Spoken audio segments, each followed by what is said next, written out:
bihi ajma'in wa man tabi'ahu bi ihsanin ila yaumiddin amma ba'du.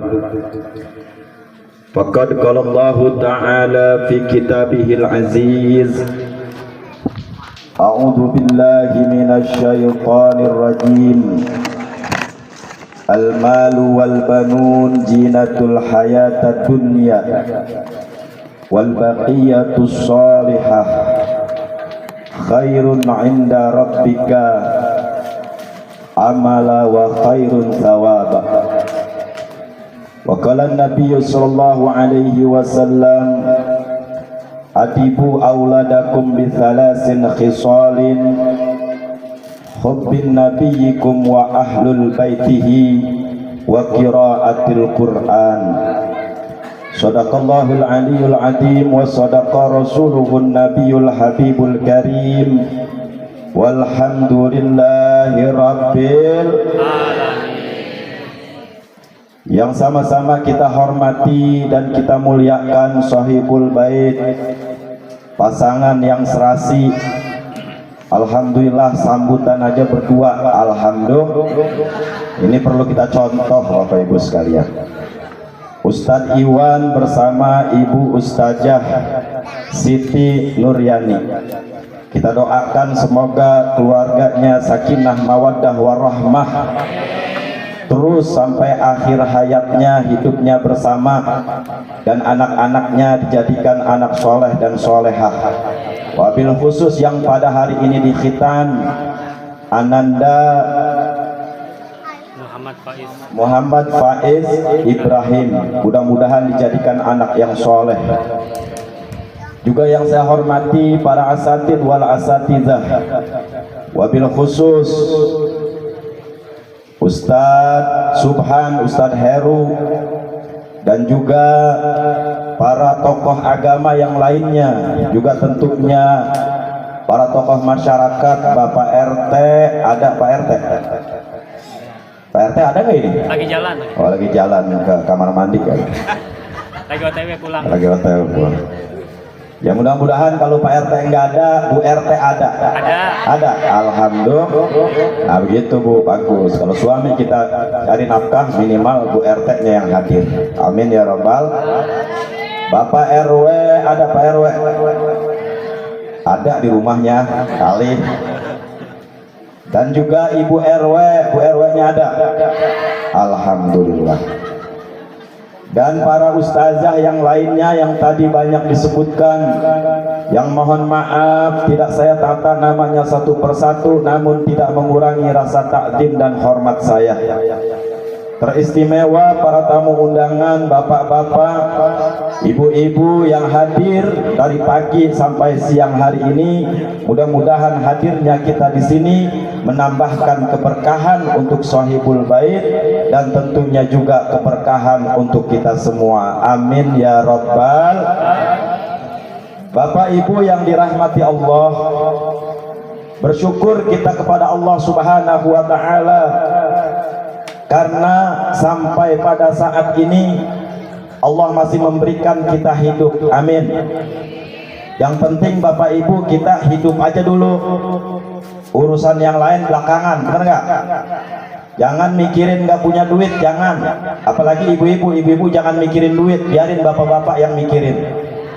Karena tugas bapak nyari duit, tugas ibu, oh pinter banget Pak. Nggak apa-apa Bu, habisin aja kalau ada. Makanya yang penting nikmat ini Allah kasih kita hidup, ini sudah bersyukur kepada Allah Subhanahu wa ta'ala. Jadi kalau kita bersyukur, insya Allah hidup kita tenang. Amin.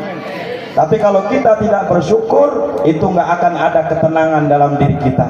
Makanya kalimat yang pertama adalah kita mengucap syukur kepada Allah Subhanahu wa ta'ala. Selanjutnya salawat dan salam tercurah kepada junjungan alam Nabi besar kita Nabi Muhammad Sallallahu Alaihi Wasallam, yang mudah-mudahan kita semua yang hadir pada siang hari ini diakui sebagai umatnya Nabi besar Muhammad Sallallahu Alaihi Wasallam. Bapak Ibu yang dirahmati Allah, terlebih dahulu saya minta maaf pada ibu-ibu tim Rebana.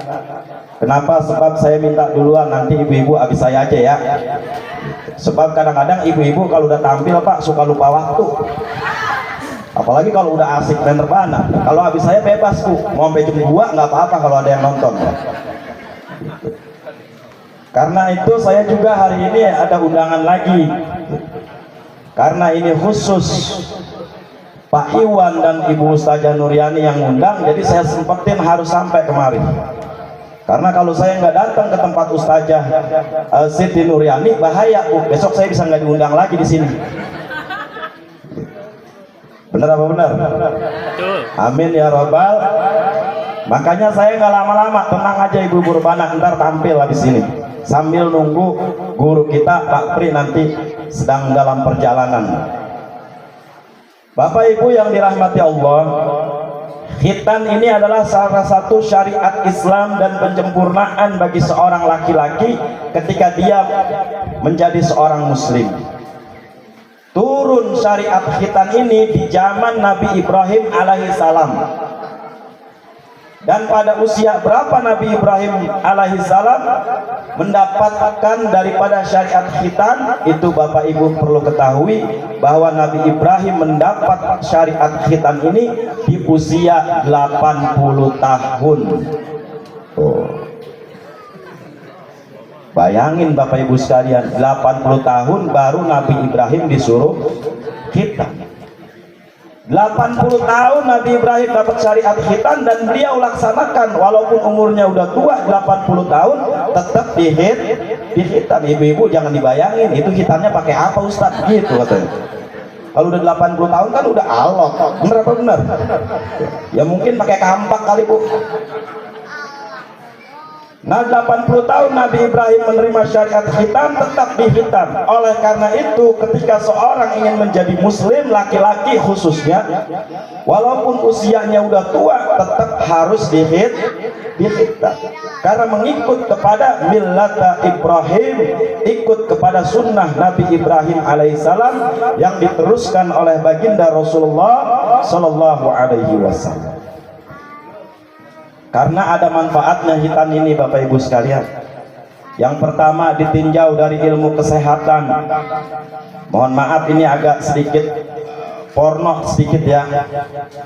Karena dari segi kesehatan, kenapa? Sebab bapak-bapak itu kalau masih ada kulufnya Bu, itu kalau buang najis nggak bersih, nanti bisa nyangkut najisnya itu di dalam kuluf bapak-bapak.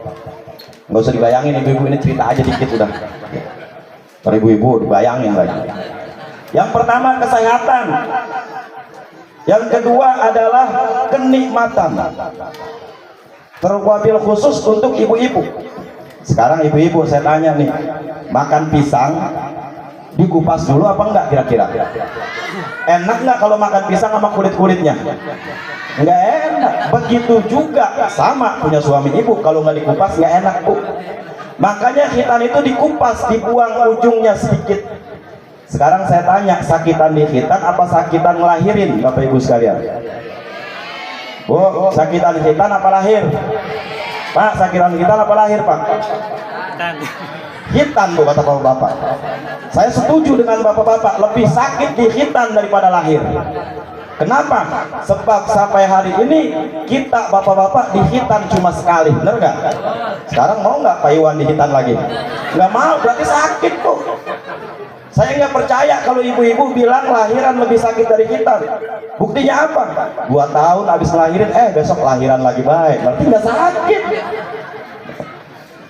Makanya ini luar biasa syariat dari Allah Subhanahu wa taala untuk kesehatan, kenikmatan dan untuk sempurnanya ibadah bagi seorang muslim, wabil khusus laki-laki.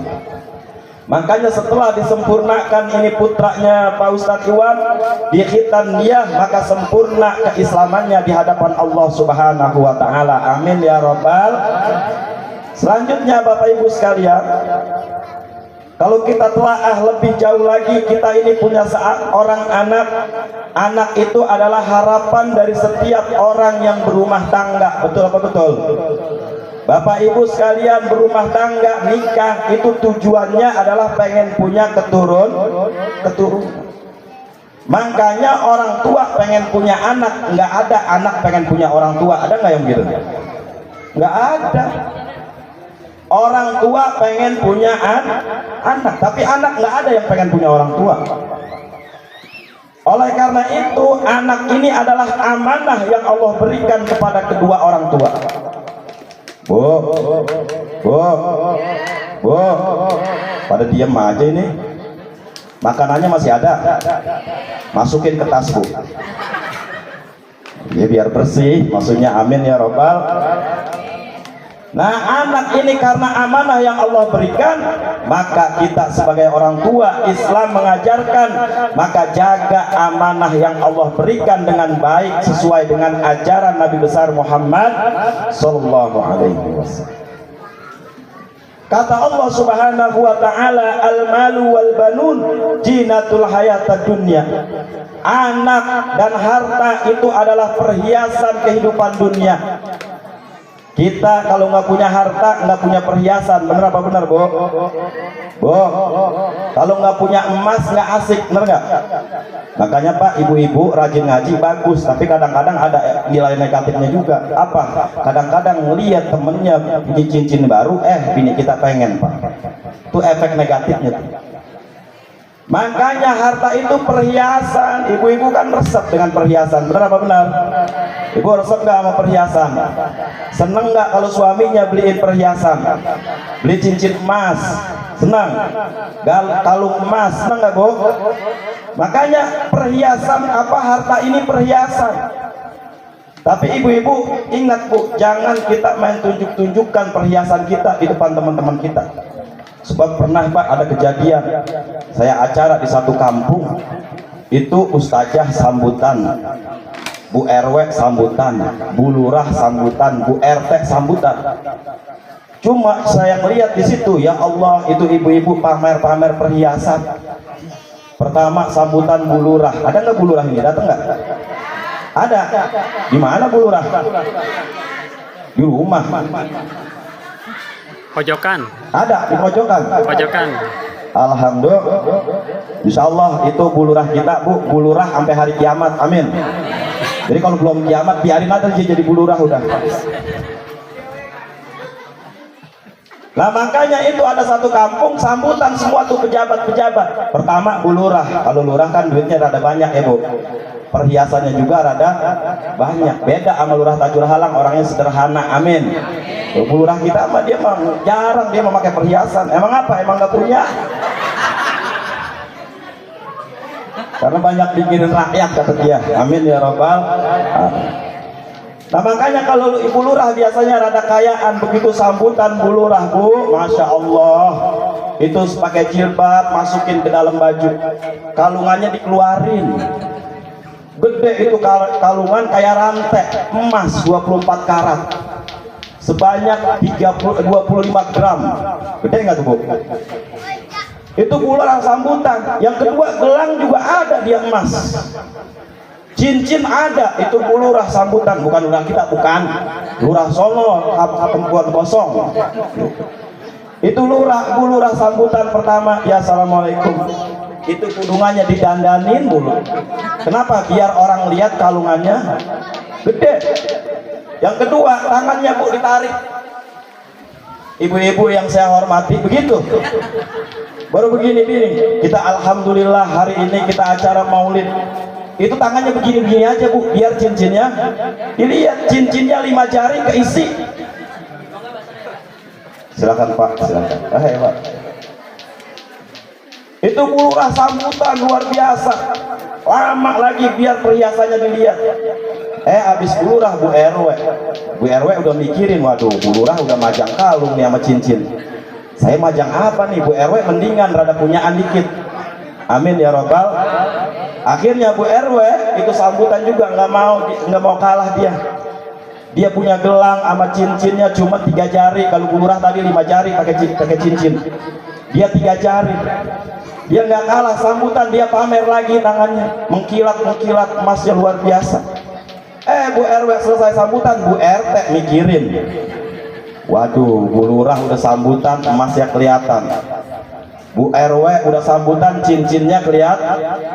Bu RT mikirin, aduh saya apa yang mau dipajang ya, emas saya nggak punya. Akhirnya dia lihat suaminya ngerokoknya Jarum Super, Pak. Merokoknya Jarum Super kan ada kayak emasnya tuh. Bingung nih Bu RT, bukan RT sini, bukan RT sono, cuman sekarang udah pindah kemari. Itu Bu RT bingung, akhirnya buka rokok Jarum Super suaminya, itu kertasnya kayak emas disobek, ditaruh di giginya, Bu. Saking pengen kelihatan emas, akhirnya dia sambutan baru nyengir aja, mengkilat giginya. Wah Bu RT giginya emas, luar biasa. Makanya harta itu kata Allah adalah perhiasan, yang mana orang memakai dengan perhiasan akan terlihat indah. Termasuk juga anak-anak adalah perhiasan kata Allah Subhanahu wa ta'ala. Tapi ingat, wal baqiyatus shalihah, amal-amal kebaikan itu lebih baik di sisi Allah Subhanahu wa ta'ala. Jadi anak kalau kita tidak didik di dalam agama, maka nanti akan cuma menjadi perhiasan yang enak dilihat tapi tidak bisa dinikmati. Kita punya harta cuman enak dilihat nggak bisa dinikmati, enak nggak? Seperti apa contohnya? Orang kaya mobil mewah, makan apa aja bisa, dia kena gula. Dia makan steak mampu nggak? Mampu. Makan kambing mampu, makan daging sapi mampu. Dia cuma makan nasi, itu juga nasinya udah 2 hari baru boleh dimakan. Kesian nggak kalau begitu? Ini namanya kaya tapi tidak bisa menikmati. Anak juga begitu, kalau kita salah didik, anak akan jadi perhiasan. Bapak ibu bangga, wow anak saya jadi dokter, anak saya jadi insinyur, anak saya jadi pejabat. Tapi anaknya yang bangga, kita bangga terhadap anak kita, tapi orang tuanya tetap aja begitu-gitu juga. Anak rumah bertingkat, kata orang, wah bapak hebat, anaknya luar biasa, berhasil, sukses dunianya. Tapi orang tuanya, anak rumahnya bertingkat, orang tuanya masih tinggal di komplek yang ukuran rumahnya 21 4S. Apa S? S yang pertama susah selonjoran gitu. Nah ini, makanya ini adalah anak perhiasan kalau kita salah didik. Makanya penting mendidik anak di jalan Allah Subhanahu wa ta'ala. Itu tadi anak-anak kita baca Al-Quran surat Luqman, di situ banyak kita contoh daripada cara mendidik anak. Yang pertama apa pesan Sayyidina Luqman? Kata Sayyidina Luqman, ya bunayya la tusyrik billah inna syirka la dzulmun adzim. Apa pesan Luqman kepada anaknya? Yang pertama, wahai anakku, jangan sekali-kali menyekutukan Allah. Sesungguhnya menyekutukan Allah itu adalah perbuatan zalim yang besar. Makanya pendidikan yang pertama adalah akhlak kepada anak-anak kita. Bapak ibu sekalian, kalau saya bicara akhlak, akhlak ini luas. Bukan cuma dalam pergaulan kita, termasuk akhlak kepada Allah Subhanahu wa ta'ala. Jadi ada akhlaknya, Pak. Kepada Allah ada akhlaknya. Makanya ajarkan pendidikan tauhid yang kuat sesuai dengan pesan Sayyidina Luqman. Ajarkan anak kita jangan sampai menyekutukan Allah, berakhlak kepada Allah Subhanahu wa ta'ala. Mana contoh akhlak? Bapak ibu pada sholat nggak nih? Bapak sholat, ibu sholat nggak? Sholat, alhamdulillah. Sholat juga harus pakai akhlak. Mana contohnya? Bapak ibu, apalagi ibu-ibu, ibu-ibu kalau kondangan rapi nggak? Cakep nggak? Pakai lipstik, pakai bedak, baju yang bagus, bener nggak? Itu namanya ibu-ibu berakhlak kepada manusia. Ngaji pakaiannya cakep. Kalau sekarang ngaji, besok ngaji lagi harus ganti, bener nggak? Jangan sampai pakai baju yang sama. Kenapa? Takut diomongin sama temen. Kan ibu-ibu kadang-kadang mulutnya usil aja ya. Itu BRT kemarin maulid di sana pakai baju itu, kok sekarang pakai baju itu nggak salin-salin dia ya? Tuh, ibu-ibu usil aja mulutnya. Makanya akhlak tuh. Ini akhlak kepada manusia. Kita juga kepada Allah harus punya akhlak. Saya tanya ibu, hari ini sholat pakai mukena yang kita pakai hari ini, besok ganti nggak mukenanya? Besokannya lagi, besokannya lagi, besokannya lagi, berarti berapa bulan itu mukena baru dicuci? Nah ini akhlak Pak kepada Allah Subhanahu wa Ta'ala. Kalau keluar kita cakep, cantik, pakai pakaian yang bagus, malu kalau berpakaian buruk. Kenapa menghadap Allah kita pakai mukena? Itu juga. Kadang-kadang sebulan sekali baru mukenanya dicuci. Ada nggak yang begitu? Banyak. Kadang-kadang mukenanya udah tambelan. Saya tanya ibu-ibu, kalau kondangan pakai baju tambelan malu apa enggak? Malu. Sama manusia malu, tapi sama Allah enggak malu. Padahal Islam mengajarin khuzu zinatakum inda kulli masjidin. Ambil perhiasan kalian ketika kalian hendak datang ke masjid. Artinya ketika ibadah pakai pakaian yang terbaik. Bapak-bapak juga begitu Pak. Kondangan pakai batik rapi, pakai peci bagus. Giliran sholat pakai sarung, itu juga. Sarungnya udah ngelinting lagi bawahnya. Di pos ronda main gaplek pakai sarung itu. Ke masjid pakai sarung itu juga. Pecinya yang tadinya hitam udah kemerah-merahan. Ibu-ibu kalau keluar kita cantik, maka di depan Allah gunakan akhlak kita yang terbaik. Pakai mukena yang bagus, yang bersih Bu. Minimal itu mukena 3 hari sekali cuci. Jangan mukena nggak pernah dicuci. Kalau mau lebaran doang baru beli mukena baru, mau terawih malu kalau ke masjid. Jadi niatnya sudah bukan karena Allah. Makanya persembahkan. Karena kita harus yakin setiap muslim ketika kita menyembah Allah, anta budallah ka'annaka tarahu fa illam takun tarahu fa innallaha yaraka. Nih Bu, Bapak sekalian. Sembahlah Allah seakan-akan engkau melihat Allah. Dan kalau engkau tidak dapat melihat Allah, ketahuilah sesungguhnya Allah itu melihat kamu. Ibu bapak yakin nggak kalau Allah maha melihat? Yakin nggak? Yakin nggak Bu? Ibu bapak yakin nggak kalau ibu lagi sholat Allah melihat kita? Yakin. Itu kenapa mukena udah pada hitam nggak diganti-ganti? Malu kita kepada Allah Subhanahu wa Ta'ala. Sementara Allah berikan harta kepada kita untuk ibadah. Allah berikan pakaian kepada kita untuk menutup aurat dan ibadah kepada Allah Subhanahu wa Ta'ala. Makanya pantas Sayyidina Luqman berpesan kepada anaknya, la tusyrik billah, jangan mensekutukan Allah. Dan Allah Pak, Allah maha cemburu Bu, Allah maha cemburu. Kenapa? Sebab dosa yang sangat besar adalah musyrik, menduakan Allah. Ibu-ibu marah nggak kalau diduain? Ibu-ibu marah nggak kalau diduain? Marah? Cemburu nggak? Nah bagus, itu mewarisi sifat Allah. Karena Allah juga maha cemburu, nggak mau dia diduain Pak. Kita menyembah Allah, mintanya ke kuburan, mintanya ke dukun dan lain sebagainya, Allah marah, cemburu dia.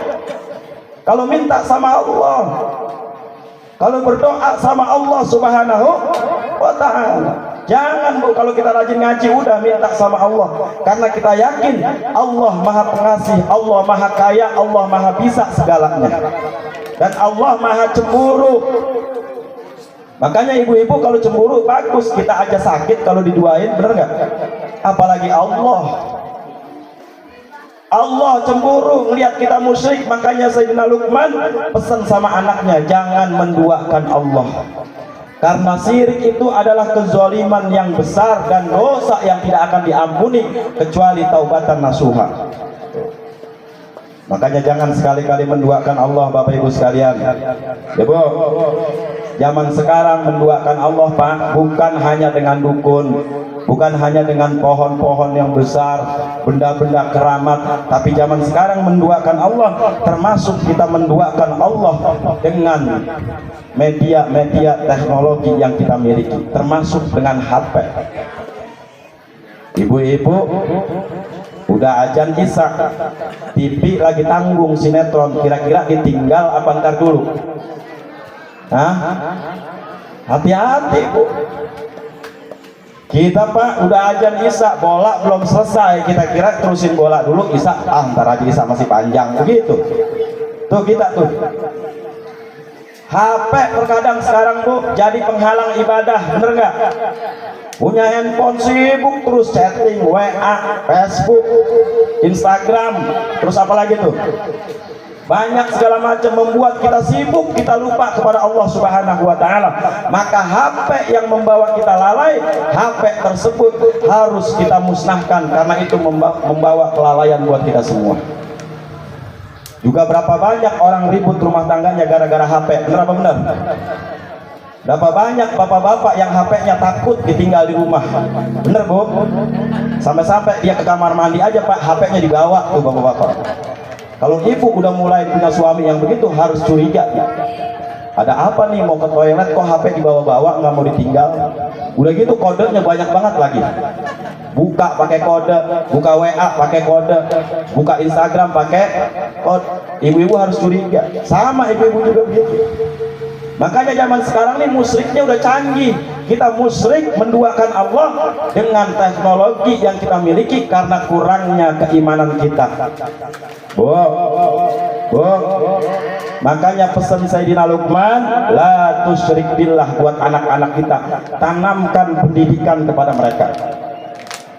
Tanamkan pendidikan mengenai akhlak kepada Allah Subhanahu wa Ta'ala. Kalau orang dulu kan enak Pak ngajarinnya Pak, pakai syair, wujud kidam baqa mukhalafatul lil hawadisi. Terusin Bu. Nggak ada air apa ini ya? Maksud saya dulu ibu-ibu selawatan biar saya minum dulu.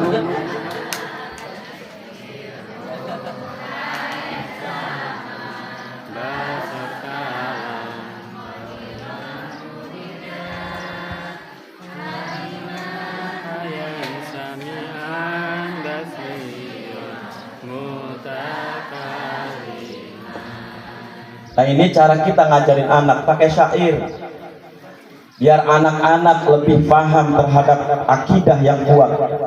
Ini ajaran dari ulama-ulama, la tusyrik billah, jangan sampai kita menyekutukan Allah.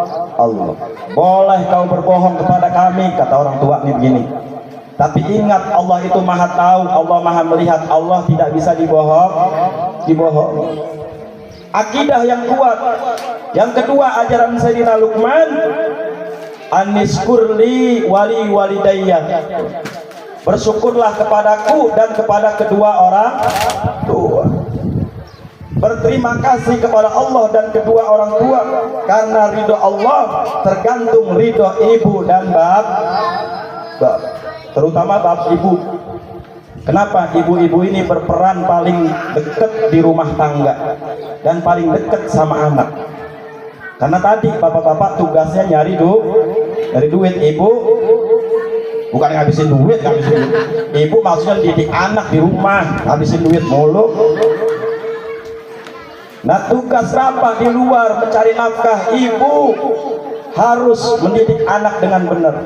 Makanya kalau ibu baik, insya Allah anak-anaknya menjadi anak yang baik. Amin. Kalau ibu solehah, insya Allah anak menjadi soleh dan solehah. Karena 70% pendidikan anak itu ada pada ibu. Benar nggak Bu? Yang ngajarin makan siapa? Jawab Bu, yang ngajarin makan siapa? Yang ngajarin minum siapa? Yang ngajarin jalan siapa? Yang ngajarin bicara siapa? Yang ngajarin bohong siapa? Enak banget, masa bisa pindah? Ya ibu juga. Makanya ibu-ibu paling memberikan pengaruh kepada anak. Kalau anak suka bohong, itu kita harus curiga Pak, jangan-jangan bini kita suka bohong. Kalau anak suka korupsi, jangan-jangan ibunya tadinya suka ngambil duit di dompet suami. Ada nggak yang begitu? Alhamdulillah kalau di sini mah nggak ada. Alhamdulillah. Di sini mah nggak ada. Alhamdulillah. Di sini nggak ada. Di sini, di rumah mah. Jangan Bu, jangan suka ngambil uang suami tanpa izin, kecuali kalau suaminya pelit. Setuju nggak? Kalau suaminya pelit boleh Bu ambil. Karena apa? Karena ciri suami yang terbaik kata Rasul adalah suami yang memberikan nafkah yang terbaik kepada istrinya. Setuju ibu-ibu?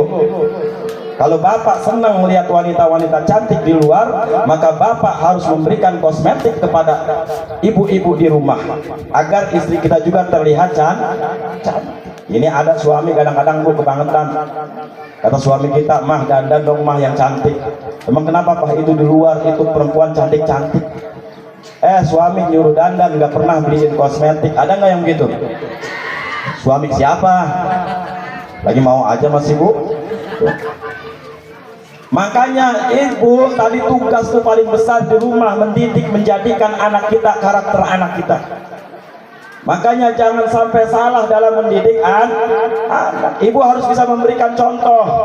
Kalau zaman sekarang kenapa anak kita main HP mulu? Ya ibunya. Anak nggak main HP, ibu main HP. Cemburu kan anak? Benar ya? Rebut dah HP. Kadang-kadang ibu berkelahi sama anak gara-gara handphone.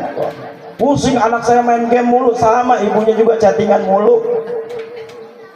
Status, hati-hati ibu masang status. Kadang-kadang ibu-ibu suka sembarangan masang status malam Jumat. Aduh, malam Jumat cuaca hujan, suami berangkat ngaji. Nah, ini memancing ini. Bahaya nih yang bikin. Hati-hati bu, jangan ada yang bikin status seperti itu. Aib rumah tangga harus kita sama keluarga kita yang tahu, orang lain nggak boleh tahu. Makanya didik anak, ajarkan biar dia berbakti sama ibu dan bapak. Makanya kalau anak sudah berbakti itu luar biasa. Selanjutnya ajaran Sayyidina Luqman, dirikan sholat, jalankan sholat, berikan contoh kepada anak kita, tanamkan kepada mereka bahwa sholat itu wajib dan tidak boleh ditinggal. Bapak-bapak jangan cuma mengajarkan pak, tapi contohkan kepada anak-anak kita. Berangkat ke musola, berangkat ke masjid, ajak anak, ayo nak kita ke masjid, ke musola, sholat berjamaah. Bapak-bapak mau berangkat ngaji, ayo nak kita berangkat ngaji. Ini namanya bapak yang memberikan contoh. Jangan cuma nyuruh doang. Ada pak bapak-bapak yang nyuruh doang. Nah berangkat sono ke masjid, berangkat sono ke musola, sholat. Bapaknya nonton bola. Ada nggak yang begitu? Anak disuruh ke masjid, bapaknya berangkat ke empang mancing. Ada nggak suami yang tukang mancing? Kalau kita punya suami tukang mancing, bapak ibu sekalian, itu kasihan.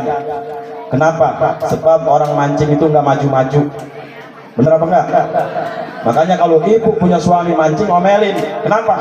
Tukang mancing nggak ada yang maju. Kenapa? Kalau dia maju kecebur. Jadi lagi mancing, maju, cebur nggak kira-kira? Kecebur. Makanya didik pak anak kita dengan suri tauladan seperti Rasulullah SAW. Ayo kita sholat. Anak kita suruh bangun subuh. Kalau bapak ibunya bangun subuh, insya Allah anaknya bangun subuh. Amin. Makanya tuh ajarin anak kita sholat, jangan tinggalin sholat. Yang selanjutnya, jangan sombong, berjalanlah di muka bumi dengan dengan sopan santun, ramah tamah kepada sesama. Ini pendidikan untuk anak-anak kita. Akhlak kepada Allah, akhlak kepada manusia, dan jangan tinggalkan kewajiban yang sudah diberikan oleh Allah Subhanahu wa Ta'ala. Ini adalah tugas kita Bapak Ibu sekalian. Terutama tanamkan anak-anak kita pendidikan agama. Mau pesantren silahkan, mau enggak pesantren asal dididik dengan benar agamanya. Kalau dia mau jadi dokter yang berbakti kepada kedua orang tua. Karena sehebat apapun anak, kalau dia durhaka sama orang tua, maka tidak akan ada kebahagiaan bagi mereka. Oleh karena itu, kita semua yang hadir pada hari ini mendoakan Pak Iwan, sekaligus juga mendoakan kita agar kita dikaruniai keturunan yang soleh dan solehah. Amin. Anak-anak kita yang sedang belajar, yang ada di pesantren, yang lagi ngaji, lagi sekolah, kita doakan biar ilmunya manfaat. Amin. Biar bisa membahagiakan orang tua. Nah, oleh karena itu saya kira cukup apa yang saya sampaikan. Jam 11 kurang 10 menit. Nanti setelah ini ibu-ibu siap-siap tampil rebana. Amin. Karena saya Pak Iwan mohon maaf harus segera berangkat lagi. Jadi saya nggak makan di sini Pak Iwan. Kalau ada mah dibungkus aja dah. Bu, saya ini suami yang baik. Kata Rasul, suami yang baik itu kalau kita makan sama dengan apa yang dimakan oleh istri. Makanya saya kalau acara selalu pesan tolong bungkusin ya. Kenapa? Kalau saya nggak makan sama dengan istri dan anak saya makan, saya zolim nanti. Makanya Pewan jangan repot-repot dari sekarang, bungkusin aja buru-buru dah. Karena saya mau selalu langsung berangkat. Nah itu karena ini di tempat sahabat saya Ustadz Marta, jadi saya juga harus hadir.